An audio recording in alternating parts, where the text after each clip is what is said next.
I love shitty keyboards. I go to the thrift shop like twice a week just to find a good one. Even when I'm on vacation, I search for every secondhand shop that I can find around just to maybe find a cool one, okay? Usually I search for small, really cool looking ones that I can put in my backpack. There is one problem with getting cheap toy keyboards from the 80s and 90s. They always sound like shit. For example, I remember seeing this one, Bontempi, and it looks so cool, it looks amazing, okay? Look at it. I went home, I spent like 4 times the amount I spent for the keyboard for batteries, because it works with like 1,000 of these giant ass batteries. For then turning it on and hearing this.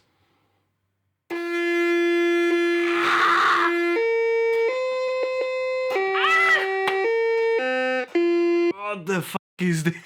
Unbearable. I don't think it's supposed to make this sound when I move it. Or another example, this one, that is like the best looking keyboard that I ever saw in my life. And it's actually cool for a lot of features, but the sound is really simple. Hear this.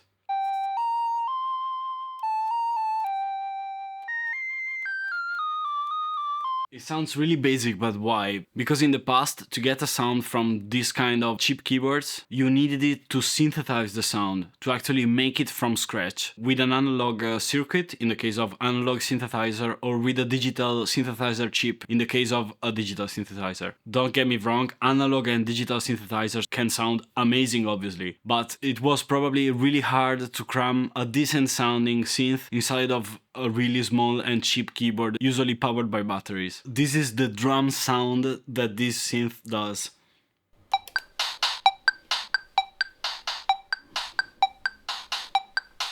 I mean, it sounds cool as fuck, but it's not drums, okay? So a couple of years ago, I was at the seaside with my girlfriend. We were enjoying our shitty beach that we have in the northern of Italy. And I thought to myself, I never searched for a thrift shop here at Lido degli Estensi.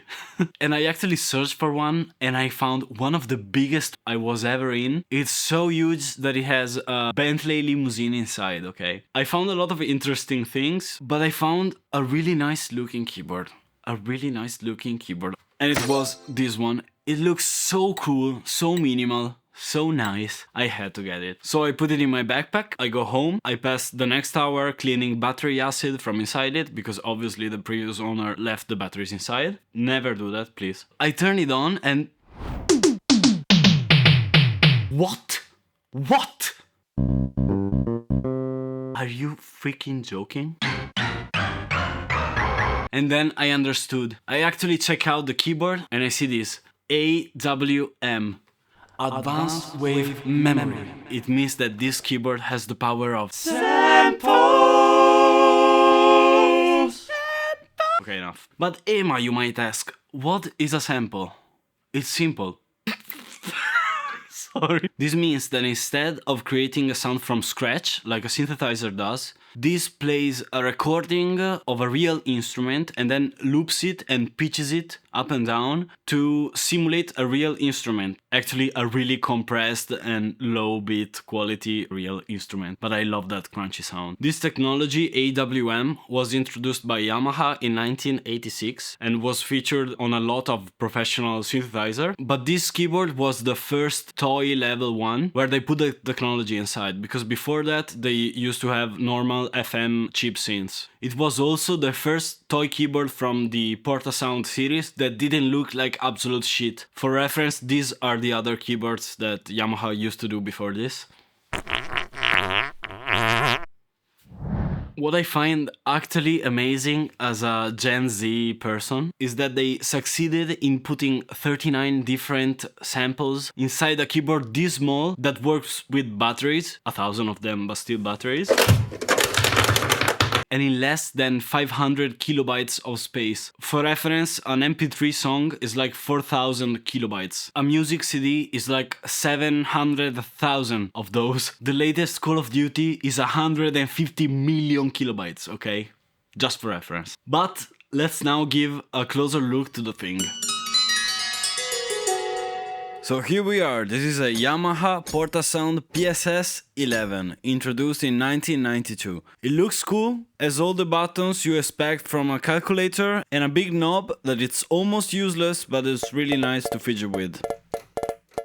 It has 32 teeny tiny mini keys that everybody hates, but I low-key love them, even if I have really big hands. As I told you before, it features 39 bass samples recorded from real instruments at the lowest fidelity imaginable. Basic piano. Fuck. Basic piano.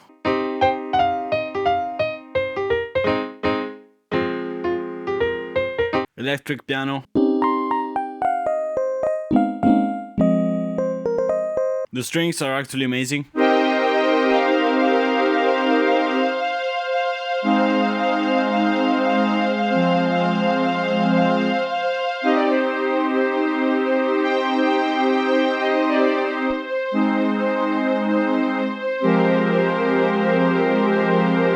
So intense, so intense. My favorite bass in all of the instruments I own.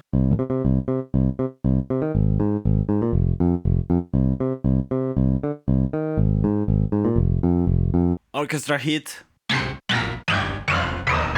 That's actually all the instruments in an orchestra sounding all at the same time, the same note. I don't know if you knew it. Really important, percussions. Featuring the shortest kick ever. It's like 1 millisecond of sound.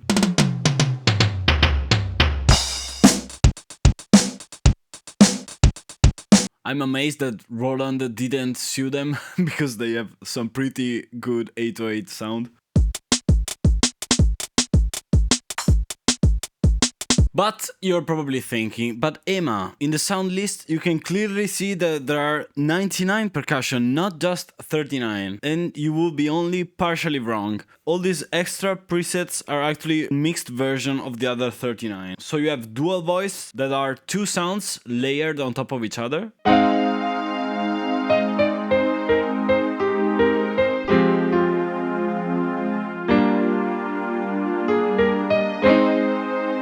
You have sustain voice that are a longer version of some of the sounds from before, for example, harp.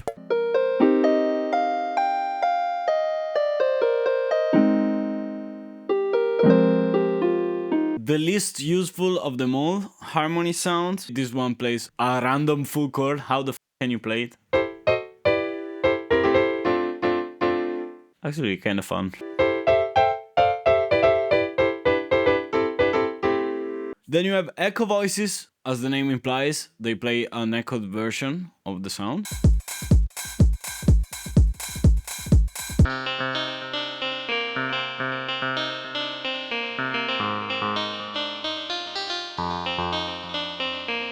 But the most useful of them all are the split sound, bass here, lead here.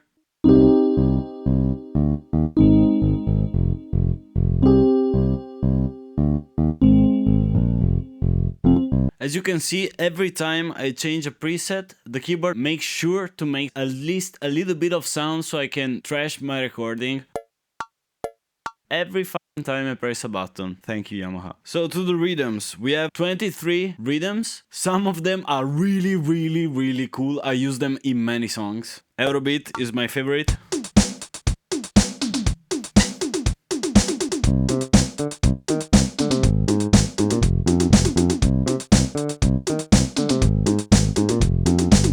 Some hip-hop ones. Yamaha Portasound PSS-11, here we are. 8-bit. The snare is so fat. But again, you will say, Emma, but I see a 24th preset in the rhythm section. This is bass chord hold. And it plays strings plus bass plus something else all together.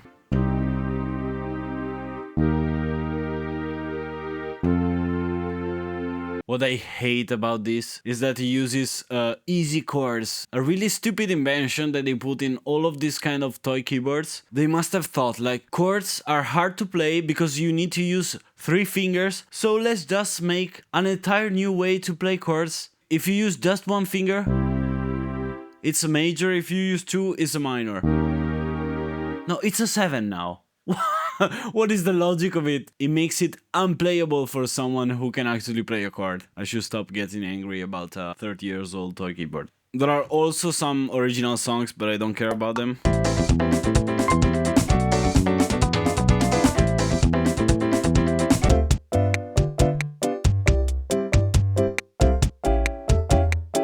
Okay, some were actually great. So the strong point of this keyboard are the actual samples, because they are full of characters, crunchy as hell, super compressed. Obviously the keyboard is really limited, so it shines where I attach it to a recording software like Ableton or Ableton for the Italians. With just a little bit of effects and maybe stereo separation, you can make some incredible sounding shit. I use this in a lot of my songs. I actually made one with solely the sounds of this keyboard, including the drums.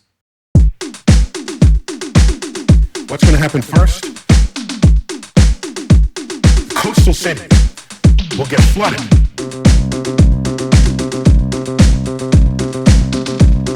The storm now breaches your city walls.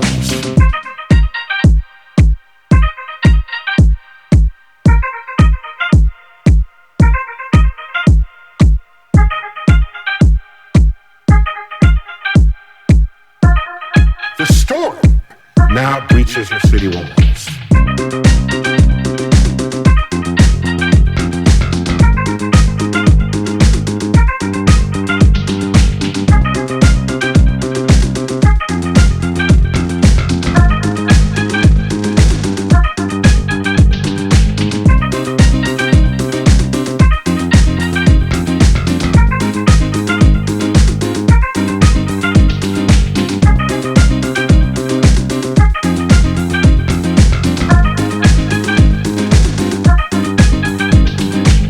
And this will destabilize the world.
Breaches your city walls.